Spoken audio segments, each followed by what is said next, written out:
Assalamualaikum warahmatullahi wabarakatuh. Selamat datang di channel Berita Mistis Official. Untuk kisah kali ini masih melanjutkan cerita yang sebelumnya, yaitu cerita yang ditulis oleh Kak Dioseta. Dan cerita ini berjudul Keris Benggolo Ireng. Bagi teman-teman yang belum mengikuti cerita-cerita Kak Dioseta lainnya, nanti silakan saja kunjungi linknya yang nanti akan saya sertakan di kolom deskripsi. Sebelum kita masuk ke ceritanya, tekan dulu tombol like video ini dan jangan lupa tekan juga tombol subscribe channel ini dan nyalakan juga lonceng notifikasinya agar teman-teman tidak ketinggalan cerita-cerita baru dari channel ini. Dan bagi teman-teman yang ingin membaca langsung ceritanya, nanti silahkan saja kunjungi linknya yang nanti akan saya sertakan di kolom deskripsi. Dan jangan lupa follow juga akun Twitter penulis. Dan seperti apa untuk kisah kali ini? Langsung saja kita simak berikut ini.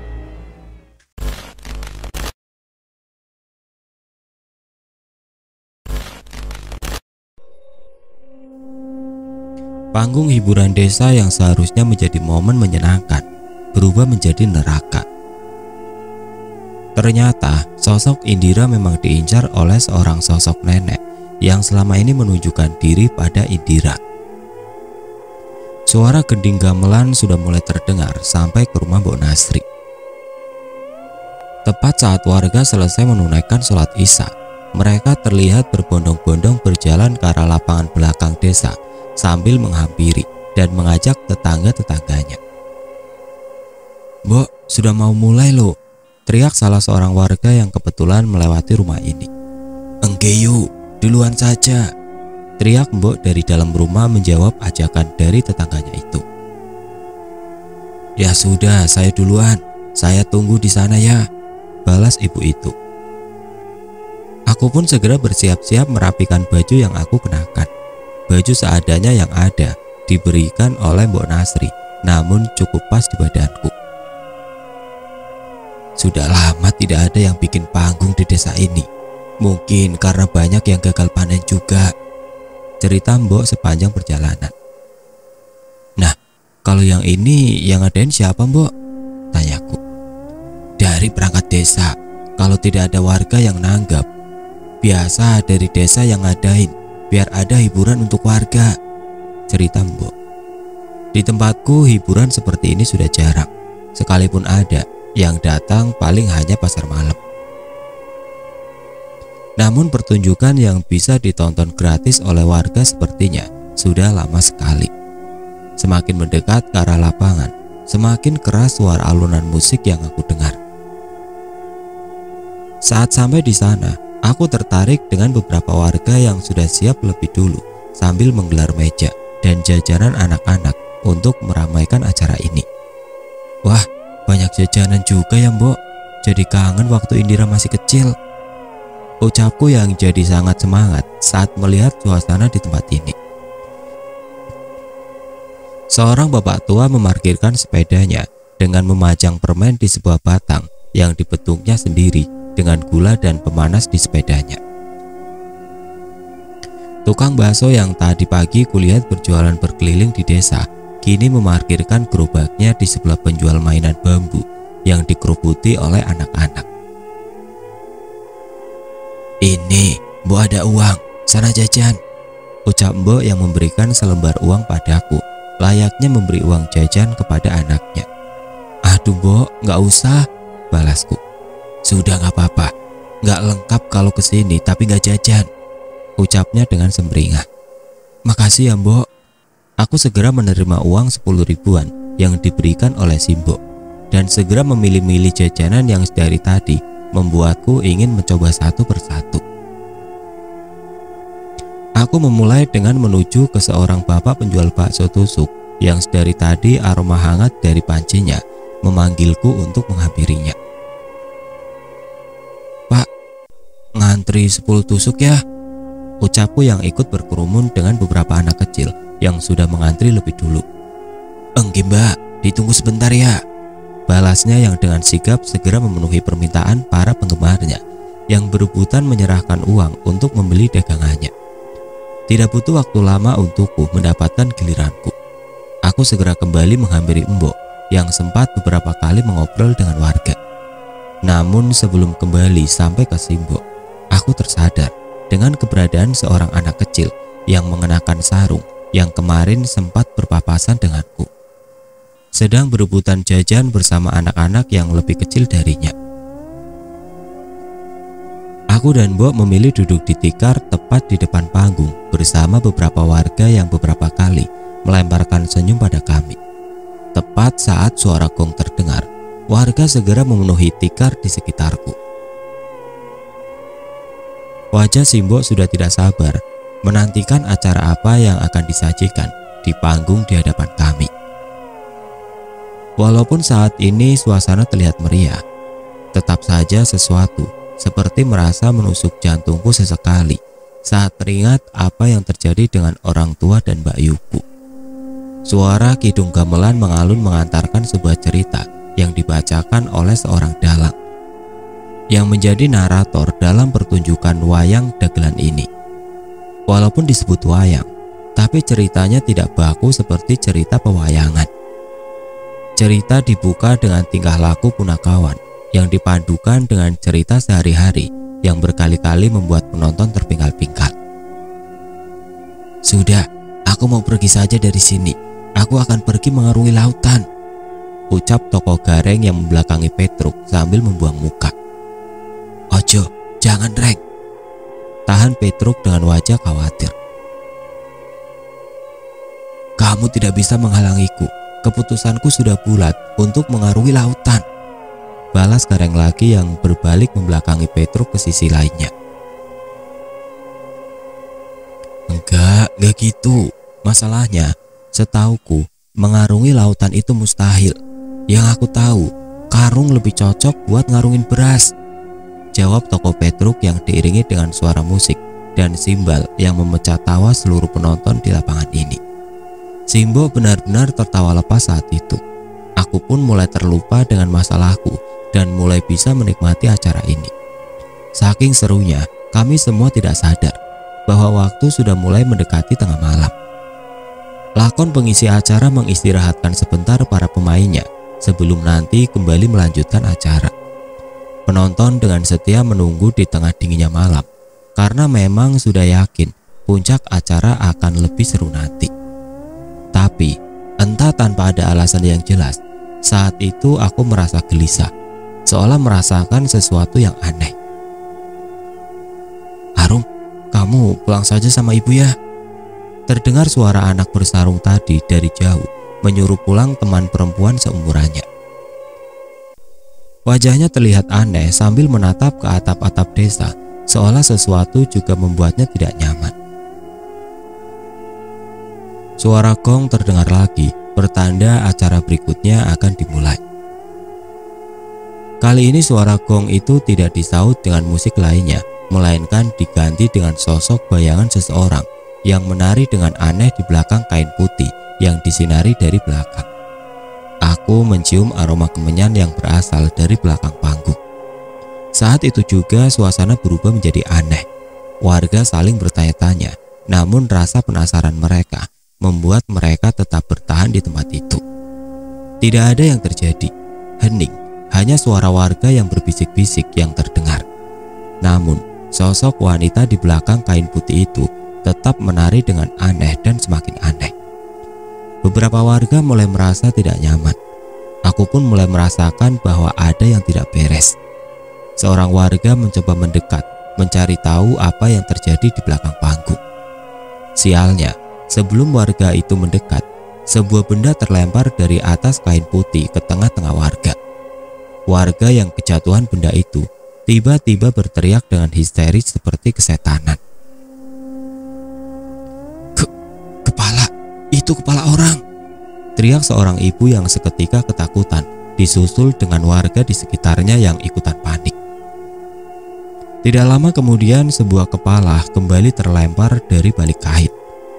Kali ini aku yakin itu adalah kepala pemeran salah satu punakawan yang dari tadi menghibur kami. "Tolong, ada apa ini?" teriak warga lainnya yang semakin panik.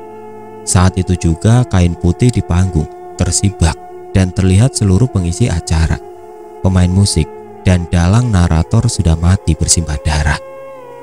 Dan di atas panggung hanya ada seorang nenek yang tertawa gila dengan rambutnya yang acak-acakan dan mulutnya yang berlumuran darah.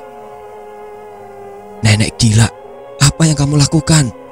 ucap seorang warga yang mencoba mendekati nenek itu.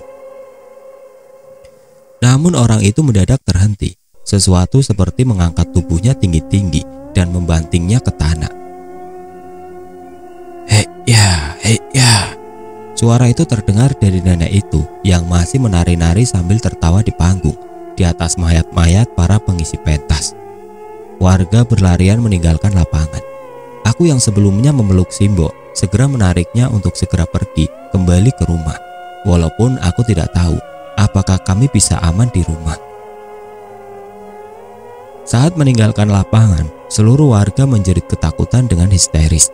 Aku baru sadar penyebab ketakutan itu berasal dari sosok-sosok yang saat ini terlihat berseliweran di desa.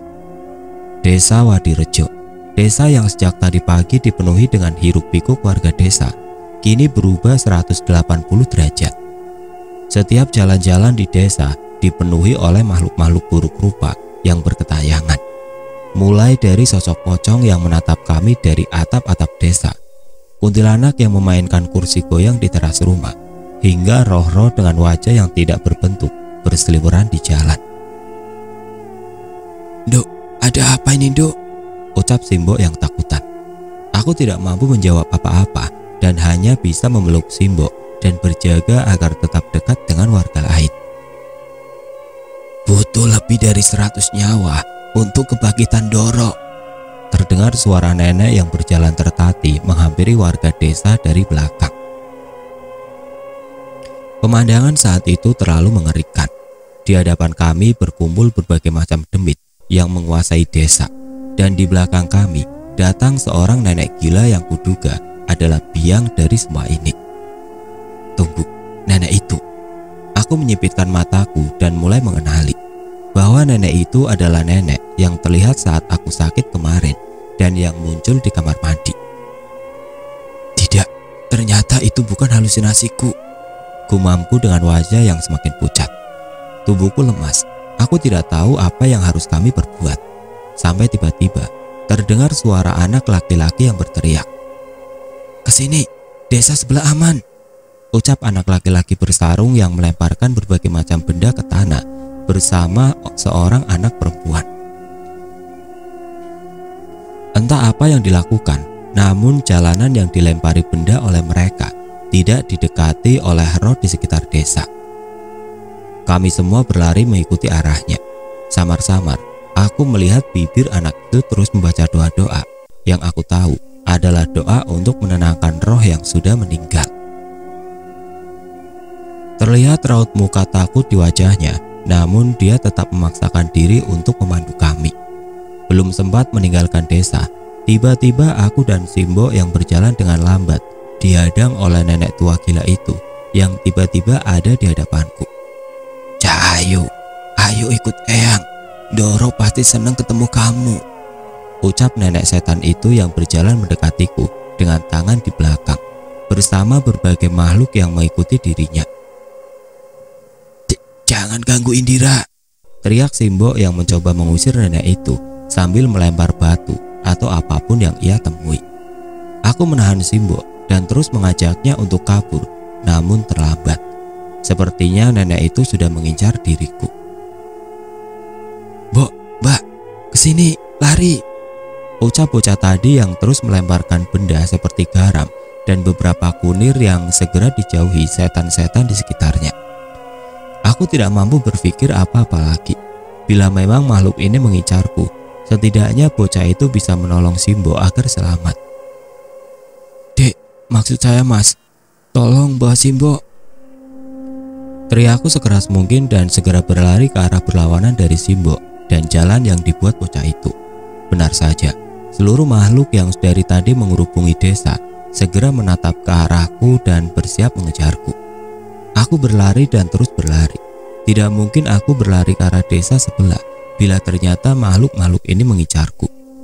Di tengah redupnya jalanan desa, aku terpaksa berlari ke arah hutan belakang desa yang sempat dilarang oleh bocah itu.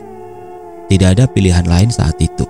Sialnya, sepanjang aku berlari, hanya berbagai macam makhluk seperti pocong dan dedemit yang ikut berlari di sekitar semak yang berada di sekitarku. "Gak usah lari, Cahayu. Nenek pasti nangkep kamu." Tiba-tiba sosok nenek tadi sudah ada di hadapanku. Aku berbelok menerobos sisi lain hutan, mencoba menghindarinya lagi. Tidak sedikit luka di tubuhku yang diakibatkan oleh duri-duri tanaman di hutan ini. Mungkin aku akan menyesal berlari ke dalam hutan di gelapnya malam seperti ini. Terangnya cahaya bulan hanya semakin memperjelas keberadaan puluhan pocong yang sudah bertengger di pepohonan menatap ke arahku. Aku hampir putus asa untuk berlari, sampai tiba-tiba aku melihat sebuah rumah kayu tua yang berada di tengah hutan ini. Di sebelahnya ada sebuah pohon tua yang sangat besar dengan akar yang menjuntai dan terlihat mengerikan. Tanpa berpikir panjang, aku segera berlari memasuki rumah itu dan menutup pintunya rapat-rapat. Entah apa bangunan reot ini bisa melindungiku dari demit-demit tadi. Gelap, sangat gelap. Tidak ada penerangan di bangunan tua ini. Seketika saat aku masuk, hanya suara nafasku yang terdengar di telingaku. Aku duduk menekuk kakiku, menahan pintu rumah sambil menahan tangis. Bagaimana mungkin aku bisa terjebak di sebuah rumah reot di tengah hutan, sementara demit-demit sudah memenuhi hutan ini dan mengincarku? "Cahayu, nenek wis teko." Terdengar suara mengerikan nenek itu yang berjalan menyeret kakinya mendekat ke arahku. Kali ini aku tidak bisa menahan tangisku, dan seketika air mata membasahi wajahku yang sudah pucat pasi. Suara langkah kaki terus mendekat, jantungku berdegup semakin kencang, bersamaan dengan semakin dekatnya langkah kaki itu. Sampai tiba-tiba suara kaki itu menghilang. Aku menunggu beberapa saat, dan aneh, suara langkah kaki itu benar-benar tidak ada lagi. Ku coba mengatur nafasku dan mengumpulkan keberanian untuk memastikan keadaan di luar.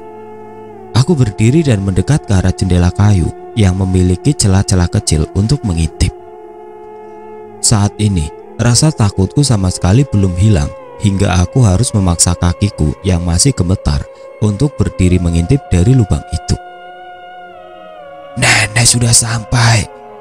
Tepat saat aku menajamkan mataku di jendela, wajah nenek itu tepat berada di hadapanku, dengan tawanya yang mengerikan dari mulut yang sudah dipenuhi dengan darah itu.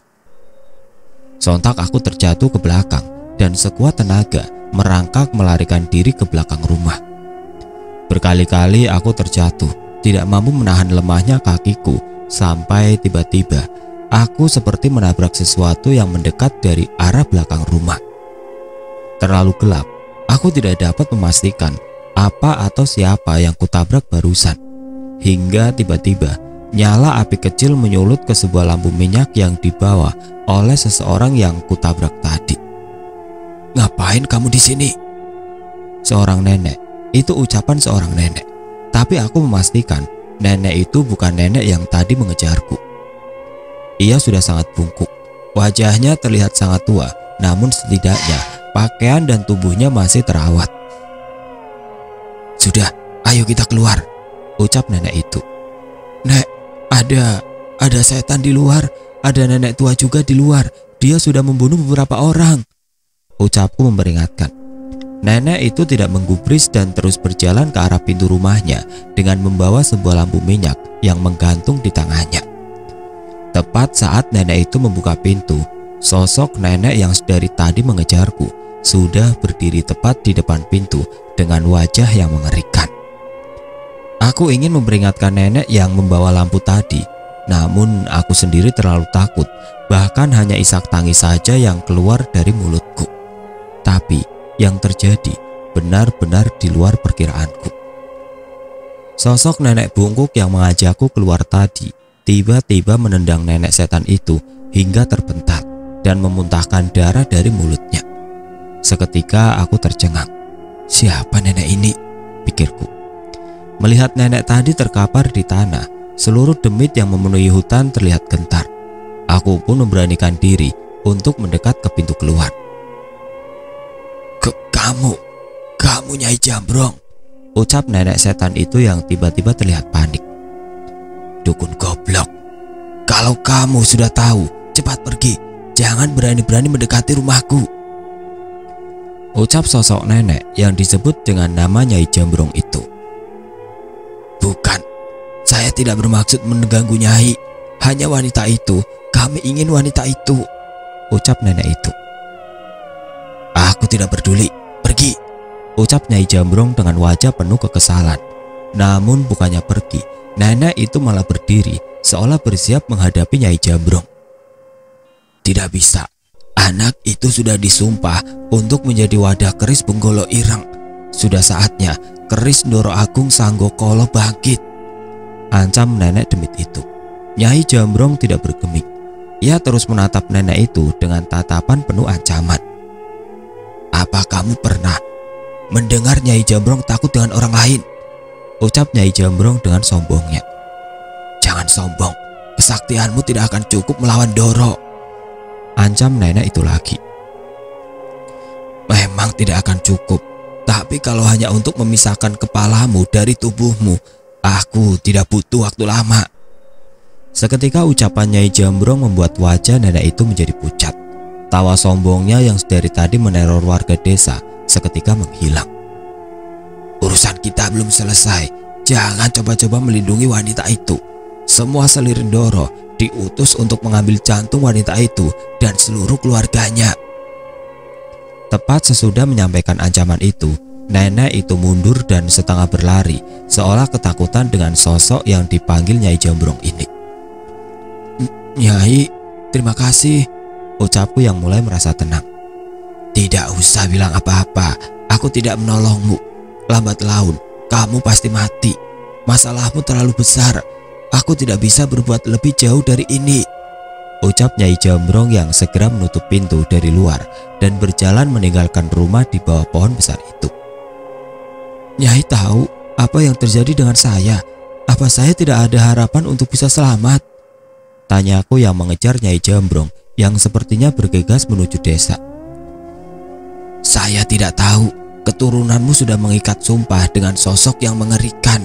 Tidak lama lagi akan ada bencana yang mengakibatkan banyak korban akibat sumpah itu, ucapnya yang terus memaksa berjalan dengan buru-buru. Terus saya harus bagaimana Nyai? Sekalipun aku mati, bencana ini tetap akan ada kan? Balasku lagi. Kamu ikut saya. Cucuku kenal beberapa pemuda yang mungkin bisa membantu kamu.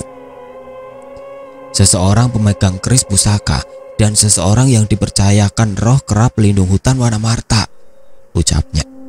Aku terhenti mendengar ucapan Nyai Jambrong itu. Sekilas cara ia menceritakan kedua pemuda itu seperti sebuah dongeng cerita rakyat yang mustahil ada di zaman sekarang. Namun kejadian yang menimpaku beberapa hari ini tidak memberiku pilihan untuk mempercayai cerita itu. Memang mereka itu siapa Nyai? Dukun? Tanyaku. Nyai Jambrong menggeleng. Ia seperti sedikit tersenyum saat mengingat tentang pemuda itu. Yang satunya namanya bocah monyet. Yang satu lagi sering dipanggil bocah anjing. Aku sedikit tertegun mendengar panggilan aneh yang disematkan Nyai Jambrong pada kedua pemuda itu. Namun mimik mukanya yang berubah saat mengingat kedua orang itu sedikit meyakinkanku bahwa ada kesempatan bagiku untuk menghentikan tragedi yang dimulai oleh keluargaku melalui kedua orang yang ia ceritakan ini. Kita tinggalkan dulu Indira yang sudah aman bersama Nyai Jambrong dan beralih ke Dana dan Cahyo yang mengajak Dirga ke desa Windualit. Anehnya, saat mereka datang, mereka menemukan bercak darah di batu besar sekitar desa. Mungkin yang belum tahu atau lupa tentang desa Windualit bisa mampir lagi ke cerita Gending Alas Mayit untuk sekedar merefresh ingatan akan desa itu. Rimbunya pepohonan yang berbatasan dengan lembah saat ini membuat raut wajah Dirga seolah terkagum-kagum dengan pemandangan yang dilihatnya. Mas Danat, memang beneran ada desa di sekitar jurang ini? Tanya Dirga. Jalan aja, nanti kamu juga bakal tahu, jawabku sambil melempar senyum padanya. Itu temanmu, kamu tinggal sendiri di belakang? Tanya Mas Jagat sambil melirik ke arah Cahyo. Wes Mas, biarin, dia sendiri yang mau bawa barang-barang sebanyak itu. Sudah tahu medannya berat. Jawabku sambil meninggalkan Cahyo yang repot dengan pisang-pisang dan berbagai hasil panen yang ia bawa. Loh, ini kan buat Sekar sama Pak Sardi. Masa kesana nggak bawa apa-apa? Teriak Cahyo dari belakang. Ya nggak usah sebanyak itu juga. Iyo ngerti, kowe seneng karo Sekar. Nanging yo ojo nyusahin. Balasku dengan sedikit ketus. Siapa yang suka sama Sekar? Ini itu namanya etika bertamu. Lagian gak nyusahin kok. Balas Cahyo sombong. Ya karepmu terserah. Lagian Pak Sardi kan juga punya kebun pisang. Desa Windu Alit juga penghasil sayuran. Ngapain dibawain lagi? Ucapku. Seketika saat itu raut wajah Cahyo berubah dan menyusulku. Lah, Wasem, kok kamu gak bilang Pak Sardi punya kebun pisang? Terus sia-sia dong ini. Ucap Cahyo dengan wajah yang sedikit merasa malu. Aku sedikit tertawa melihat raut wajah Cahyo. Lah kamu gak ngomong, kirain emang sengaja untuk bekal perjalanan. Balasku. Wis lah, Mbuh. Balas Cahyo dengan segera mendahuluiku dengan raut wajah yang berubah suntuk. Sementara itu Mas Jagat dan Dirga hanya tertawa mendengarkan perbincangan kami. Setelah melalui beberapa jam perjalanan, kami mencapai sebuah sungai yang menandakan bahwa sebentar lagi kami akan sampai di sebuah desa yang tidak pernah aku lupakan hingga saat ini. Sebuah desa yang warganya pernah menolongku saat dulu sempat tersesat saat aku terjatuh di jurang pendakian di kaki Gunung Merapi. Sebuah desa tempat terjadinya sebuah kutukan gending alas mayit yang mengorbankan banyak nyawa. Dan sebuah desa yang mengenalkanku pada seorang wanita yang juga tidak akan pernah bisa aku lupakan, Laksmi. Kok bengong? Ucap Cahyo mengagetkanku yang sedang melamun mengingat kejadian tentang Laksmi. Enggak, cuma kaget aja. Sekarang udah ada jembatan buat nyebrangin sungai ini. Kayaknya desa Windu Alit sudah sedikit lebih maju ya. Jawabku mencoba mencari alasan yang kebetulan melihat sebuah jembatan baru di sungai itu. Iya juga ya, kalau begini mungkin suatu saat kita bisa bawa motor ke sana. Balas Cahyo. Aku mengangguk dan terus melanjutkan perjalanan. Sementara Dirga dan Mas Jagat masih dengan senangnya menikmati udara segar di hutan ini. Saat hampir mencapai desa, mendadak Dirga berhenti dan memperhatikan sesuatu di antara bebatuan di pinggir sungai. Mas Danan, bukannya ini bercak darah? Ucap Dirga yang tersadar akan keberadaan noda berwarna merah yang membekas di antara beberapa batuan besar. Aku dan yang lain segera menghampiri bebatuan yang dilihat oleh Dirga, dan benar, di batu itu terlihat bekas cairan merah menyerupai darah yang mengering. Cahyo mencoba menyentuhnya dan mengendusnya. Ini benar darah, semoga saja bukan darah manusia. Ucap Cahyo yang segera berdiri, seolah ingin secepatnya bergegas untuk sampai ke desa Windu Alit. Tepat saat sebelum gelap, kami tiba di desa Windu Alit, sebuah desa sederhana yang hampir didominasi dengan bangunan rumah kayu yang terlihat asri dengan hutan-hutan yang mengelilinginya. Saat memasuki desa, seketika kenangan-kenanganku akan tempat ini seolah masuk ke ingatanku. Rumah singgah tempatku tersadar saat dibantu oleh Lasmi, balai desa tempat merawat warga korban gending alas mayit, dan tentunya rumah Sekar dan Pak Sardi yang sedang kami tuju saat ini. Kula nuwun. Aku memasuki teras rumah sebuah bangunan yang didominasi oleh kayu dan melihat lampu di dalam rumah mulai menyala. Sekali lagi aku mengetuk pintu dan memanggil penghuni rumah tersebut. Kula nuwun, Sekar, Pak Sardi. Suara langkah kaki yang terburu-buru terdengar mendekat, disusul dengan terbukanya pintu kayu di hadapan kami. Mas Danan, ini benar Mas Danan kan? Ucap sosok seorang perempuan yang membukakan pintu. Seorang perempuan yang cukup manis untuk wanita seumurnya. Dia Sekar, seseorang yang sempat membantu kami untuk menuntaskan kutukan gending alas mayit di tempat ini. Nyari siapa, Sekar? Balasku yang melihat Sekar melongo mencari keberadaan seseorang yang sudah jelas aku tahu itu siapa. Itu Dirga dan Mas Jagat, saudara saya dari Jawa Barat. Kita cuma bertiga saja kok, ucapku. Oh iya, Sekar Mas, ucap Sekar memperkenalkan diri dengan senyumannya yang ramah. Ya sudah, monggo masuk Mas, Bapak ada di dalam kok, jawab Sekar yang masih mencoba menengok keluar seolah berharap Cahyo ikut bersama kami. Kelewatan, aku beneran ditinggal, teriak Cahyo yang dari tadi bersembunyi di sebelah rumah karena malu dengan barang bawaannya. Lah, Mas Cahyo katanya gak ikut, tanya Sekar yang seketika wajahnya berubah sumringah. Ikut kok, emang dasar danan aja yang iseng, balas Cahyo. Aku tertawa dan segera menceritakan alasan Cahyo ngumpet dari Sekar karena malu dengan oleh-oleh yang ia bawa. Saat itu juga Sekar juga ikut tertawa geli, namun tetap berusaha menghibur Cahyo. Wah, matur nuwun lo Mas Cahyo, Bapak memang punya kebun pisang, tapi pisang tiap kebun kan rasanya beda-beda, hibur Sekar. Tunan, beda rasanya, ucap Cahyo. Aku hanya tertawa melihat tingkahnya yang seketika berubah ketika bertemu Sekar. Sekar, ada tamu, mbok disuruh masuk. Terdengar suara seorang bapak dari dalam rumah yang aku tahu dengan jelas bahwa itu adalah suara Pak Sardi. Iya Pak, ini Mas Danan sama Mas Cahyo datang, teriak Sekar. Mendengar jawaban Sekar, seketika terdengar suara langkah cepat dari dalam rumah menghampiri kami. Mas Danan, Mas Cahyo, wah ada tamu istimewa, ayo masuk, ucap Pak Sardi. Dengan segera kami salim dengan Pak Sardi dan mengambil posisi duduk di kursi kayu yang tersedia di ruang tamu rumahnya. Bu, ada Mas Danan sama Mas Cahyo, tolong siapin kopi ya, teriak Pak Sardi. Kalian baru sampai, pasti belum makan kan? Makan di sini saja ya, tadi Sekar masak sambal welut, tawar Pak Sardi. Waduh, gak usah repot-repot Pak Sardi, ucapku. Yang penting kita boleh nambah Pak, soalnya kalau masakan Sekar pasti enak. Kalau nggak kenyang, tidurnya bisa nggak tenang, lanjut Cahyo memotong perkataanku. Sontak aku merebut sarungnya dan melemparnya kembali ke wajahnya. Yang sopan, balasku yang diikuti dengan tawa Sekar dan Pak Sardi. Oh ya, teman-teman Mas Danan ini siapa? Mbok yo saya dikenalin, ucap Pak Sardi. Saya Jagat Pak Sardi, masih saudara Mas Danan, dan ini keponakan saya Dirga.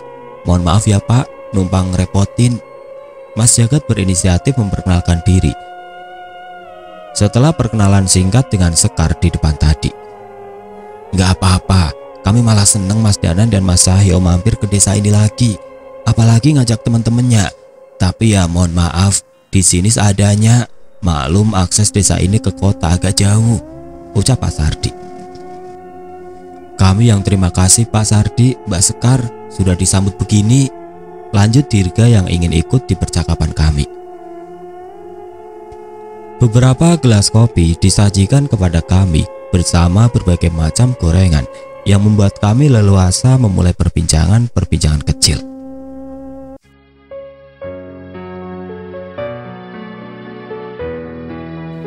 Oke teman-teman, sampai di sini dulu ceritanya. Nantikan kelanjutan kisah ini di video berikutnya. Agar tidak ketinggalan, klik tombol subscribe channel ini dan nyalakan lonceng notifikasinya.